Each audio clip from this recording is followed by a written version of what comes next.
I'm Ryan, and this is Nomad. She's been around the world twice by her previous owner and even set a couple of records. She's also done the Northwest Passage, and now she's my home.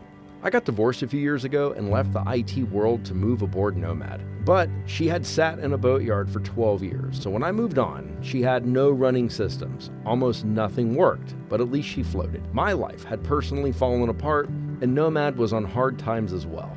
This series of New to Boat Life is the record of whether or not I can figure out how to fix her up and get the balls to leave the dock and actually have an adventure. It's much more scary than the YouTube videos I watched before I started on this journey myself. But luckily, I do have a partner on this channel, the Yacht Rigger. They teach me things and show really cool marine tech that you will find on this channel under videos labeled, quote, how the pros do it. But today is a New to Boat Life episode. Cooking in a kitchen on a boat when it is your only kitchen. Just gonna give you guys an overview of what this looks like on a 40-foot boat cooking in a galley when you got nothing else to cook on or out of. It has been a huge life change from me, going from a regular full-size kitchen down into a galley. I am gonna be talking about a decent amount of products today, and I wanna own on the front end that there are no sponsors in today's show, which is only possible based on your likes and subscribes and your views. I am so grateful for them. And if you don't like or subscribe, then I'm gonna have to get some sponsors, which means I'm gonna have to start talking about athletic greens.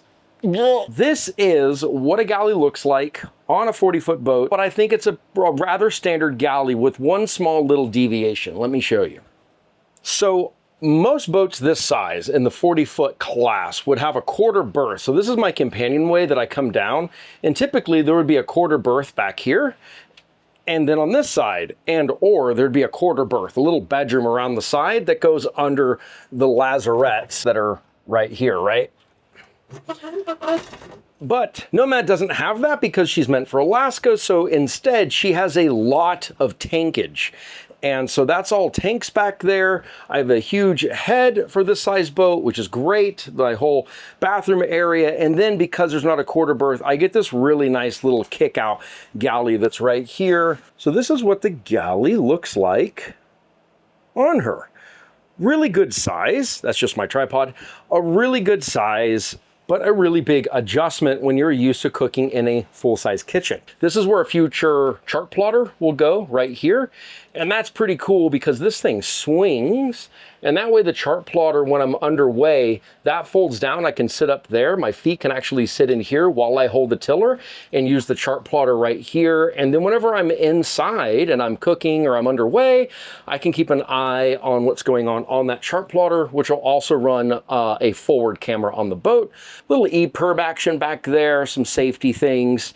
Got the banana hammocks. So here is the big change on Nomad. First off, every little bit, and you'll find this out on a boat if you're not living on one yet, every single bit of counter space matters. It's a really big deal. If you don't have good cutting space, it's a problem. So I have really great drawer setup in here. I personally use all titanium flatware, silverware, and then all my bowls, these are all made by Snow Peak, all fit in one small thing, and it's very, very light. But here's the thing. This used to have a 3-burner gimbaled stove. I traded that out. I took that out, and I instead put in a sliding fridge. Then I put a metal plate up here, made a starboard trim, and then I got this induction cooktop. And the cooktop has these little food comes out, has these little ABYC compliant pot holders. So these pot holders pop up, you put a pot in here, and it holds you to a pretty good degree of tilt, but you're still gonna move the liquid inside the bowl. So when I do go cruising, I'm gonna wind up needing some pretty deep cooking pots, so that I can just have them half full of water and not run into the issue of, hot water spilling out, things like that. That would not be great. It is a concession. This was the ice box, literally an ice box. No electric inside of here. It's now just full of pork rinds and soda water. But this is a really deep fridge that was meant to take a chunk of ice on the bottom because, again, boat's built for Alaska. And now my fridge, since it moved here, I was able to use this as more storage, which was a huge win. I have some Coca-Cola on board for guests. This is where the trash goes. So you raise this guy up like this, put a little clip on it, and push your trash off the counter. I got my Yeti cups here with the little mag lid sliders. I very much enjoy those. A Snow Peak coffee cup that's titanium. This is just a bunch of spice storage. Okay, here's the thing. I'm a little bit famous locally for my special AI oven. This AI oven is made by Breville, and it is using Chef Julie. It's the only woman in the world who listens to me. Chef Julie, let me tell you what, there's a camera inside of the oven. You put your food in the oven, it identifies the food, and it cooks it for you. She does such a phenomenal job that when I put in a steak, you will see her go from like air fry to broil to bake, back to broil, air fry, break, boil, air fry. It's really cool. She locks in all the juices, serves up, it's a little dirty, sorry about that, serves up incredible food. You just want to make sure if you add one of these to your boat that you have enough breathing room around the sides. The manual will state how much it needs. I don't think it needs as much as it says, but you don't want like your cabinetry to be like, you know, super built-in looking if it's going to be up against the sides. I also have my beloved coffee maker. I haven't sailed with her sitting here, but I do have a little Dyneema wrap going around her, holding her back here. We'll see if that works out. I basically take a cutting tray made by Breville, so it fits just perfectly on the top of the oven here, and I set this guy right across here. A lot of people do this on boats where they have like a thing that covers the sink entirely. I don't want the entire sink covered, so this still gives me some good access to things, but I can cut over here. But I did do a little modification. A thing that I cut out, and I have access down into here to store a lot of stuff that I only had access to previously by going under the sink and like crawling under to get all the way back there beyond like a little false wall. And the cutting board locks in and gives me a little extra special access. Every single bit of space matters. So a couple of thoughts about cooking in a kitchen on a boat when it's your only kitchen. And it is that you are gonna have very, very few pots or pans. I mean, not much. I can store another pot down below, but these things take up a lot of space. I thought about getting the ones with the removable handles, but the quality of the pans is not very good. I would rather have one really incredible saucepan. The second thing that I find living on a boat that really matters is when it comes to kitchen utensils, this is essentially all of my utensils. We're talking crab crackers, can opener, and don't sail without this. Spatula, right? The spatula, chef scissors, and tongs in 2 sizes. That's how important tongs are. That's it. My rule is, other than like flatware, right? You know, knives, things like that. My rule is no kitchen gadgets when you have space that's this limited. I can't have a lime squeezer, a pineapple core, coconut cracker opener, peeler, flair, and an avocado cutter, right? All these things I used to have. I can't have an ice cream machine and a smoothie thing and a margarita thing and an ice maker.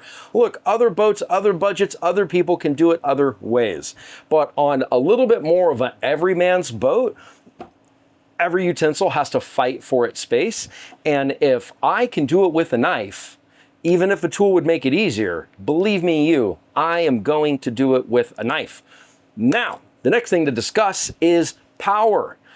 If, you know, what I did on Nomad is I made sure to go all electric because I have a very good lithium bank. I'll give a tour of Nomad's electrical system soon. Suffice it to say, I took all the gas out, running all electric, which means power really matters. And when you're cooking, there is nothing like heating things that just doesn't just cook the food, it cooks your batteries.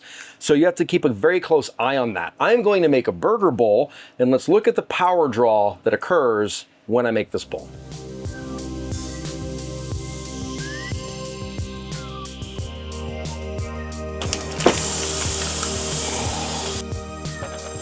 Okay, so with the burger cooking, it's the only thing that's turned on right now as far as like an electric appliance goes, obviously outside of the other boat systems and the fridge running, the AC is running, along with just this cooktop. So before I turn on the sausage inside of the AI oven, let's first see what the power draw is between the main loads of the AC and the cooktop. Here is what we're looking at. Oh, well, I lied. The TV is on. So we are pulling 2,600 watts right now with just the cooktop on. So it's still external control. So shore power's here and it's able to keep up with the AC loads. So everything's running through the dock. Okay. And that again, this is Mr. Freezy. Pretty serious AC setup. Oh, I guess I got both TVs on because the one over there is on too. One here, but that's like 120 watts each, something like that. All right. This guy's still cooking. Now let's turn on the air fryer. Now let's look at the loads. This is on. This is on. This is on. TVs are on. And there you go. 4,200 watts basically. So now the batteries go over to assisting mode because the shore power maxes out at 2,600 watts. So now the battery is having to make up the difference. Now it's letting solar help out some. The batteries now assist along with shore power and along with the solar to push the needed wattage. Nomad is equipped with the 5,000 watt inverter, but that is one of the realities of cooking on a boat when it is your only kitchen, is you're either doing gas management all of the time or you're doing power management all of the time. But no matter what, you will be managing things, and that is simply just part of it. But I do have one more thought that I want to leave you guys with about cooking in a kitchen on your boat. Okay, just quickly, ladies and gentlemen, because I did cook a meal, let me show you quickly what my deconstructed carnivore burger bowl looks like. We've got the burger, cheese, pickle, some fermented kimchi. I always add a little bit of fermented food to my carnivore meals, a little bit of blue agave sriracha to dip the sausage in, and then mustard will go inside of this bowl. So here's my final thought as I sit down to eat. It is, let me just quickly say diet-wise, I was a vegan for 3 years. I wouldn't even eat honey. I've done it all. I've tried it all.